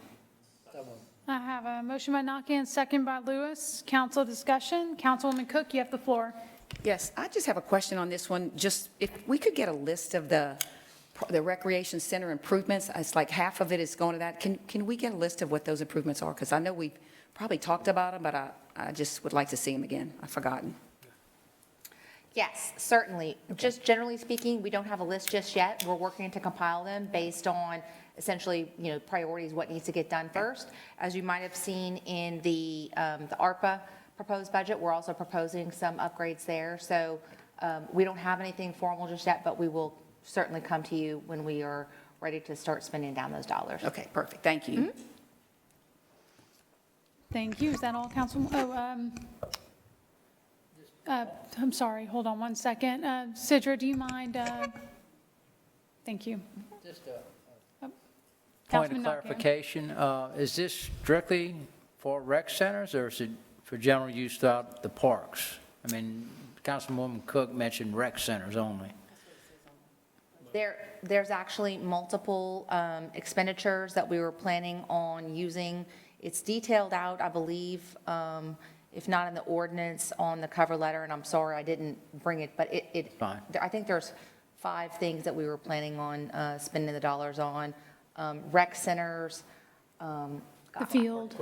Park equipment, maybe some lighting, maybe for some playgrounds. Pools? Maintenance. The pools are in the ARPA budget. So it kind of goes back to the earlier comment where we're sort of, approaching everything as a comprehensive financial, fiscal document. Okay. Thank you. I will get that to you, but it is detailed in the list, but Excellent. I'll provide it to you tonight. Thank you. Thank you. Councilman Lazard, you have the floor. There were 2 specifics that were listed. One was the $350,000 for Farbacher Field. Okay. What's the nature of that? That is to, Yeah, that is to turf Faubacher Field. It is a baseball field, one of the larger baseball fields that we have. It's currently, I guess, we contract with the Acadiana Cane Cutters, and they do play on that as well as other league play that happens on that. Also, with regard specifically to Faubacher, it is a little bit, it's in the city limits, but it's sort of out of our normal range of territory. So in terms of maintenance, it's a little tasking, just logistically to get out there. Those fields take a little bit different and specialized care. And when we can maintain them properly, we do have that field for overflow for other tournaments that happen, as an example, over at Youngsville. So it's a benefit for us to be able to maintain that because it is a revenue generator for when we're able to host tournaments there. I'll add to that. Expending this one-time capital investment lowers our operating and maintenance costs over time. But also part of this, part of an overall agreement, a larger agreement, would be a public-private partnership with the cane cutters. Is Right. it cane cutters? The cane or cutters, okay, right. cane cutters, that they would take over the maintenance component. So it's a double positive for our O&M over the long run, which does affect the Fund 101 in this case, that we use to make investments into parks and recs. So multiple wins. That was my next question. If there were any discussions or plans for them to take over O&M, or is there an agreement in the works or discussions being held, or what? All of the above, yes. Agreement in the works, not finalized, but discussions being held. Independent of that, this would be a good investment, but in conjunction with that, it's an even better investment. And once that agreement is agreed upon by both parties, it will come to the council for approval prior to execution, just like the other partnership agreements that we have brought to you prior to execution. Okay. And why is it necessary at this point to transfer the funds when we haven't identified a list of projects yet? A couple reasons. So there are projects listed. The CAO mentioned that. If there's any, I'm sorry, Mayor. I mean, but no specifics. There are no specifics listed. The only thing that's spelled out really is the Farbacher Field and the energy efficiency, $150,000 for the energy efficiency see if I can pull up the memo. component. Yeah. Thank you for that. We do actually we are planning on installing energy efficiency Yeah. components so that we can lower our electric bill. Sorry, Yeah. LUS. No issue with that at all. Okay, and the other components of it so that we can start, we actually have some needs today at some of our centers. I don't know if maybe Councilwoman Cook in her district, she's seen, we did recently, we were able to pressure wash the exterior of Como as we did as well for Councilman Lewis for Robichaux Center. So we have needs, we have capital needs today, and to just outline them, it would have been lengthy, but if we could move those dollars into an account where we've got the ability to move forward with expending those capital upgrades and repairs in some instances, that would go a huge way for us to making a dent prior to even the ARPA funding is available to us. So we do have plans. I don't necessarily have the plan with me today. But the list is still a work in progress, right? Absolutely. Okay. And I would say there are certain, kind of like drainage, and even maintenance, there's certain line items that you're not going to have specifics, but our departments need to act quickly in conjunction with the mission. I don't know, because I'd have to see the memo again, but I would imagine that's what it's falling under, and you've seen some of those improvements. Because when I asked Hollis about it, he told me that the list was still being compiled. Yeah, and it also, there may be some truth to the fact that he may not know certain improvements just because of the nature of those improvements. And I gave one example, maintenance. In our budget, we have maintenance dollars. We don't know what that maintenance would be, generally speaking, and no business would, but you allocate that as long as those dollars are used for that purpose, maintaining a certain building, for example. But again, I'm talking in generalities because I don't see the memo in front of me, but that would be my guess.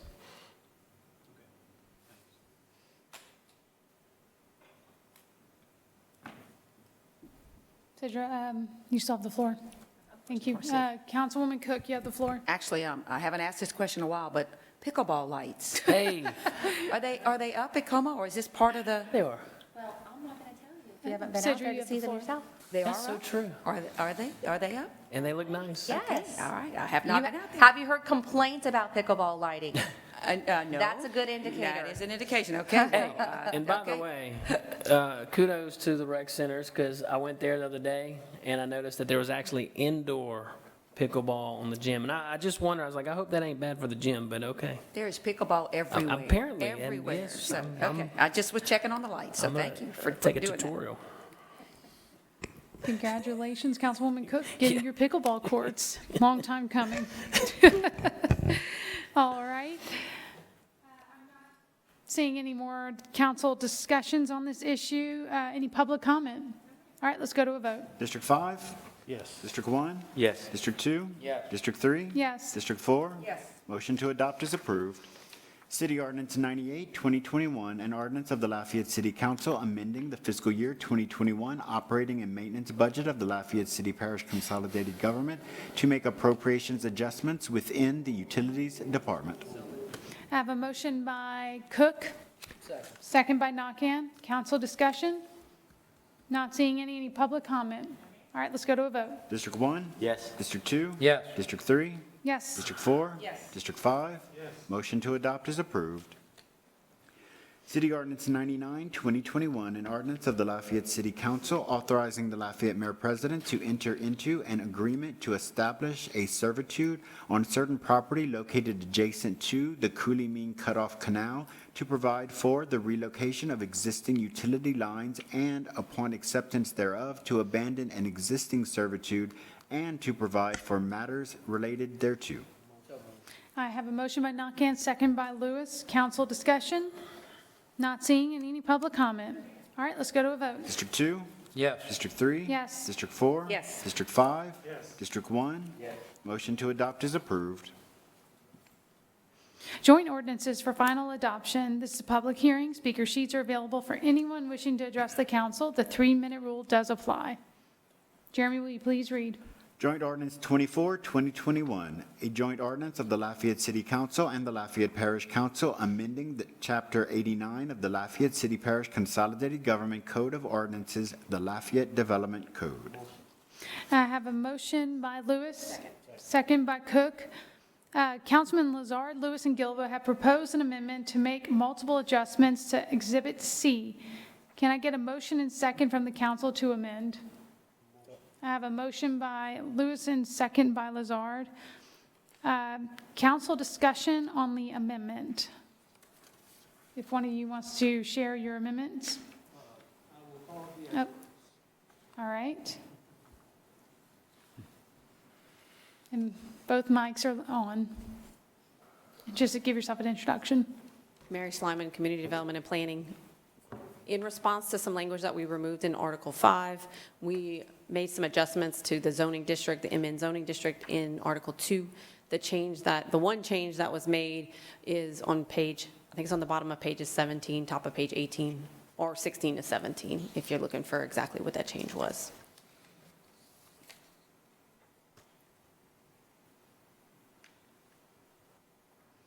Do you want to explain the change? I can, or Pat or Glenn, do y'all want to? No, you. So we're removing some language in Article 5 in regards to MN with apartment hotels and some of the multifamily housing types. For us, we are using MN as a buffer district between residential single family and commercial mix and commercial heavy. And so if you can follow along with the small, medium, and large concept, we would do small type buildings in residential single family, medium townhouses, condominiums, duplexes, triplexes, fourplexes in MN, and then your large apartment complexes in CM or CH. So in terms of MN, with the language that was removed in Article 5, we put a cap of 2 stories on the MN1 zoning districts that abut RS1. That's it? Anything you want to add? No. No? Okay. Council discussion, I think that's it. Thank you, Mary.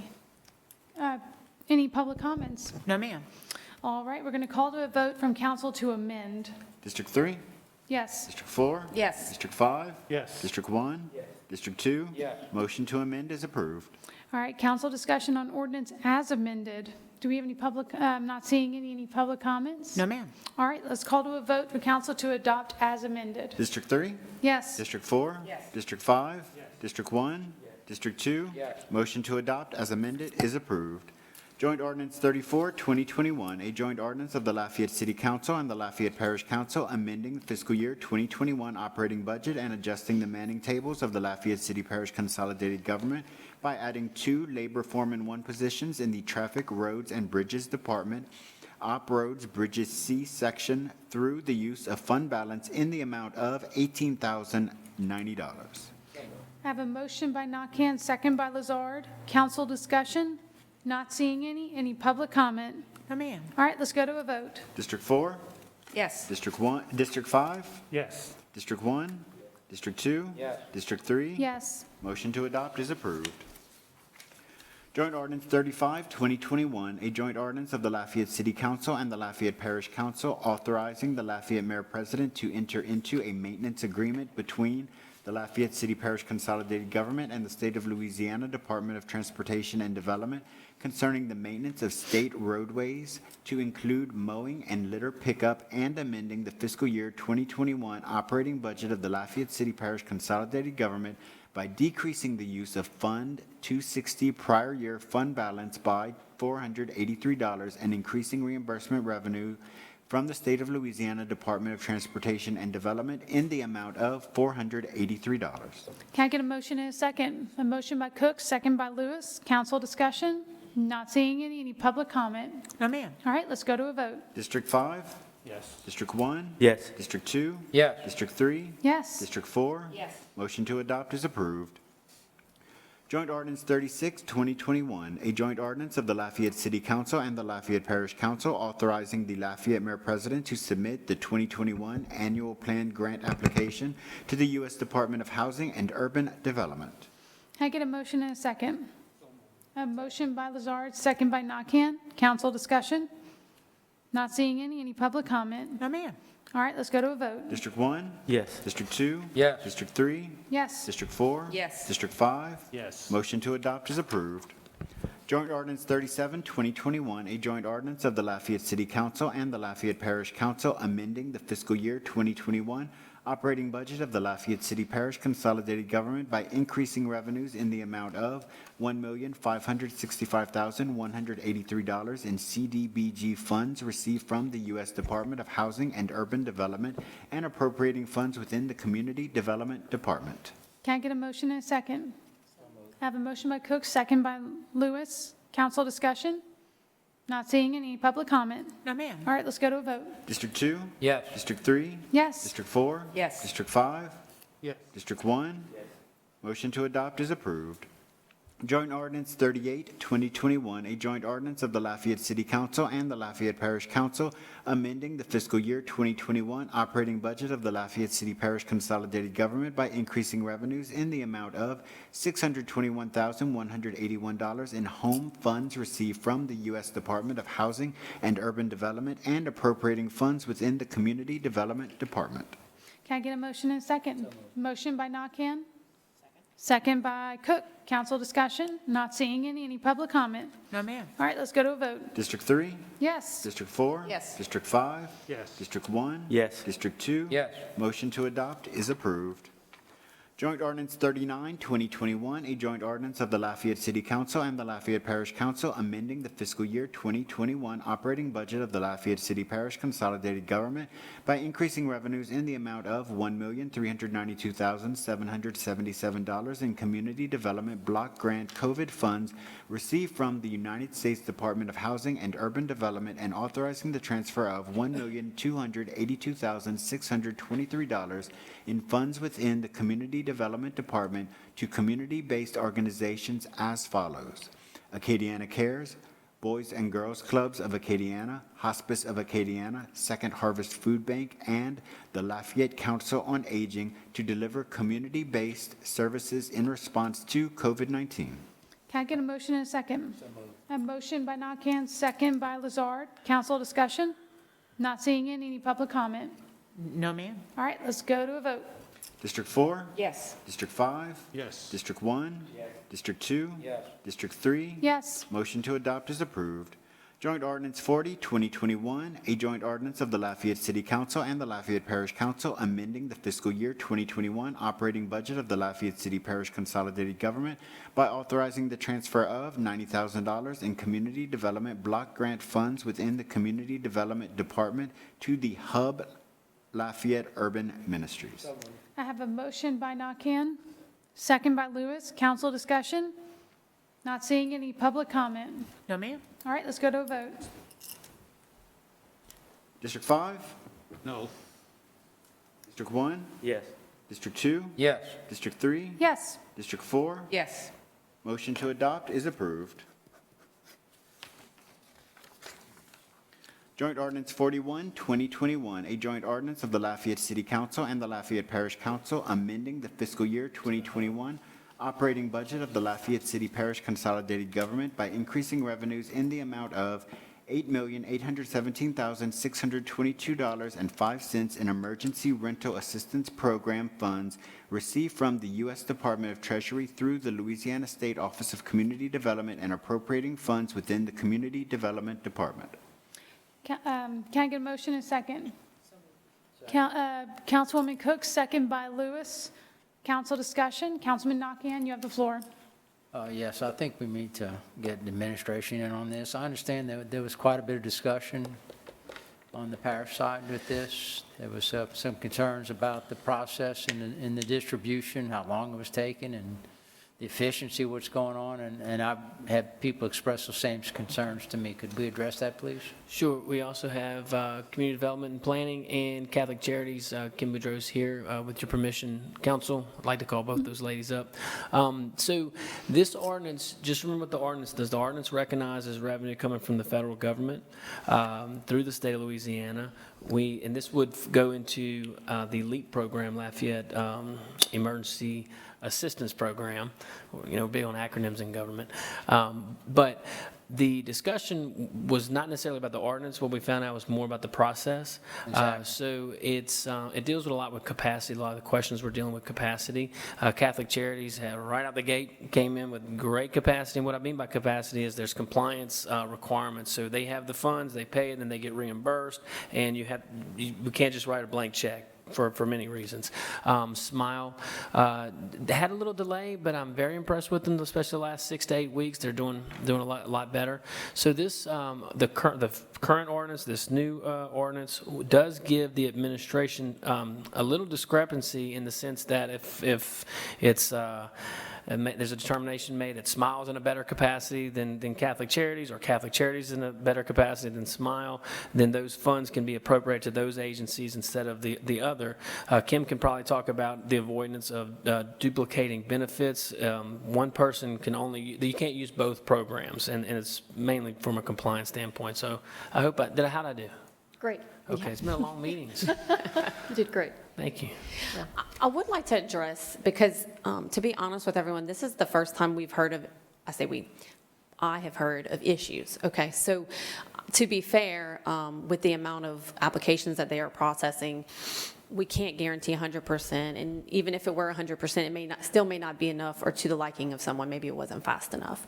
The other comment I would like to make is that this process involves not just the landlords, but also the tenants. And so we can only award money as quickly as we get the information that we need to be able to make sure that they're qualified and then determine what the amount is.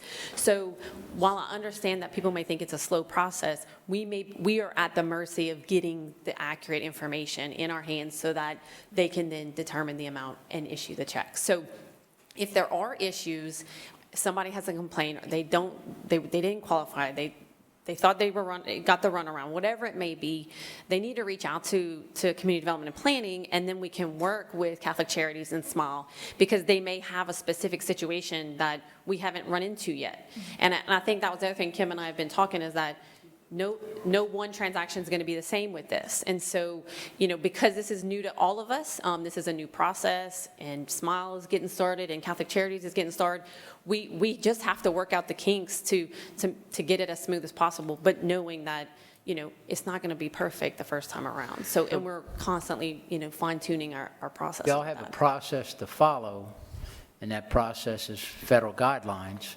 And if you're not getting assistance from the other end, that is to say the people applying, that in itself will slow the process down, is what we're saying.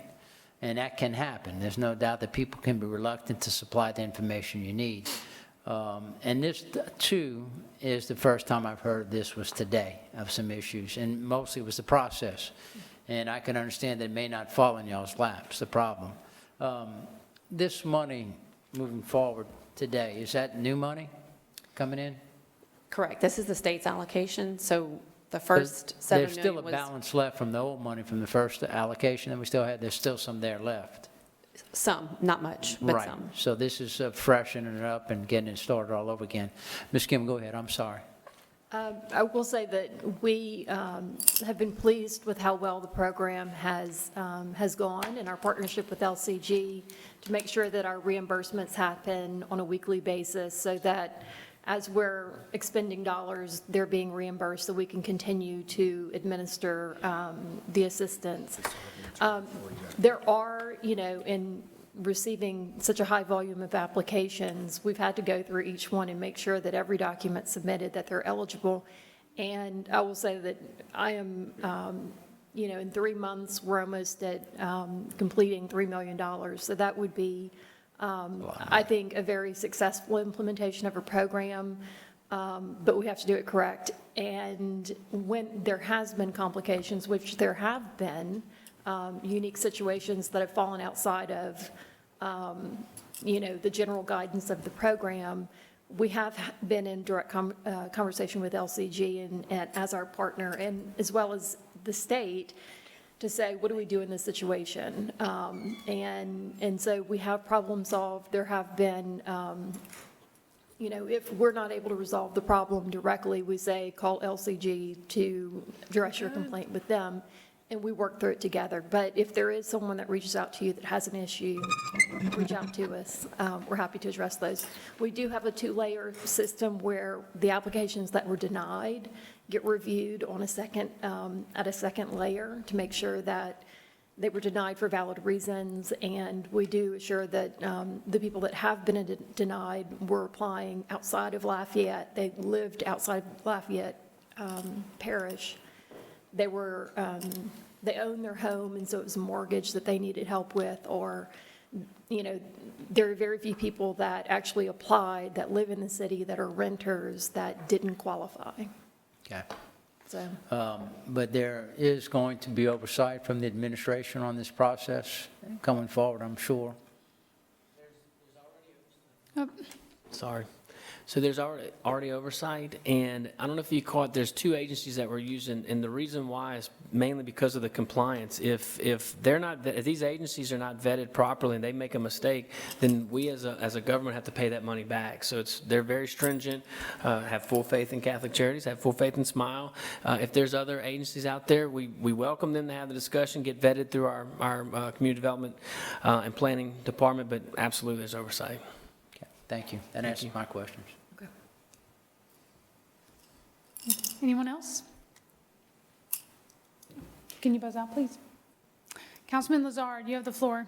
Mayor, I don't question one bit that the selection of these two agencies to administer this program was the right decision. I don't question that one bit.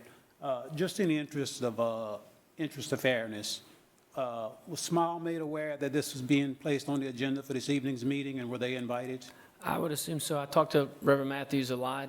I love that guy. And again, if Smile can show additional capacity, I'm open, and the ordinance gives the department, some flexibility to increase the dollar amount that's going to them. I feel that Catholic Charities, Smile has been communicating well, and they have to. The program requires them to do it. Just if anything else, not to have a duplication of benefits, which is prohibited.